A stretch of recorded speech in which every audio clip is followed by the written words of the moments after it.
Hello, hello. This is Sherry from the Sherry K. Hoff Show, where we talk about how to live joyfully and successfully in your life and business. I have a really special guest here with me today, and I can't wait to tell you about him and his book. So let's just jump right in. Thad Cummings is the author of Running from Fear and Radical Compassion. After spending a decade running social enterprises and a nonprofit, Thad's world collapsed when he became ill and lost everything.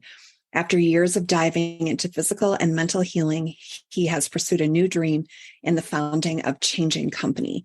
Now Thad shares his passion for bringing new conversations to the table where all voices are heard, barriers are broken, and the polarization of our community is diminished. Welcome, Thad. How are you today? I'm good. Thank you for having me. Yeah, I'm excited to dive into your book. And, I can relate. 7 years ago, I had a near-death experience where I surprisingly ended up in ICU for a week and was told I might have to have a heart transplant within a year. And then I had a miraculous healing within 3 weeks. So I know that feeling of shock, disbelief, and having to do that comeback road and the fatigue and everything that goes along with it. So tell us a little bit about your story. What happened? Yeah, I think it's always an interesting conversation because all of our lives are impacted by these moments, right? That forever shift, the paradigm shifts as we call them, and for some people they're very instant, right? Like you're talking about, boom, I'm in the ICU. For me, it was, truth be told, very long and slow and drawn out, but it still had what felt like an instant moment. And the simplest way I can put it is this reality of coming out of this brokenness from my childhood, right?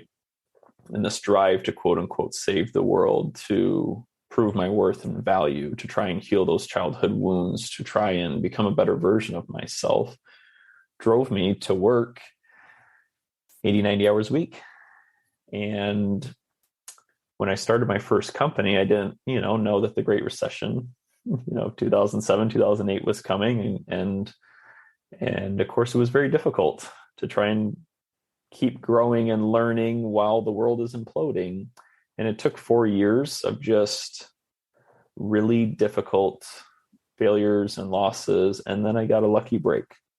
The next thing you know, I'm this young, for lack of better words, kid, early 20s. And I'm overnight a success. You go from making $7, $8 an hour as a bar back to not one company, but two, but three, but four, and a nonprofit, and a 7-figure worth and a 6-figure income. And there's this feeling that, all these social businesses that I'm trying to create are actually going to make an impact, are actually going to have a small chance of saving at least part of the world, right? This redemption story is actually happening. And then I get sick. And in a span of about 3 months, it's all gone. The companies are shut down, the nonprofits shut down. What I had left was handed off to other folks. My family splits, and my health just collapses, right? Difficult season. And, Yes. and I know that very pivotal moment of lying in this empty apartment with no furniture, and I'm sleeping on a camping mattress pad, and my cell phone that was just constantly going off all day and night, just hundreds of emails and texts and phone calls and voicemails, and I'm lying there. It's 3 a.m. I had this terrible routine of waking up at 3 a.m. trying to solve all the problems, and I look over and I realize my phone is, not only is it silent, there's no voicemails waiting for me. There's no emails for me, right? It's this reality of that the world moved on without me. And I realized that I wasn't important. And my world crashed because my weight and value for so many years up to that point was just, it was completely constructed around this idea that I was going to redeem my pain and my childhood and save the world. And it's all gone, right? Everything I've worked for is just now gone. And I didn't realize in that moment that was going to be one of those pivotal moments that would ultimately be one of my greatest gifts. Because in realizing how unimportant I was, right? That the world did continue. The world did move on, right? When you're in this rat race of 80, 90-hour week and everything you got to do, because the world is going to end if you don't, and the stress and the compounding, and I have to do this, my job and my work, my career and life and family and protecting, and all of a sudden all the safety nets are gone. You're like, and I'm still here.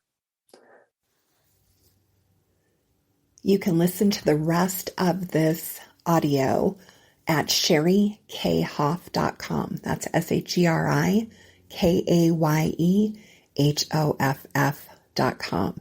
We look forward to seeing you there.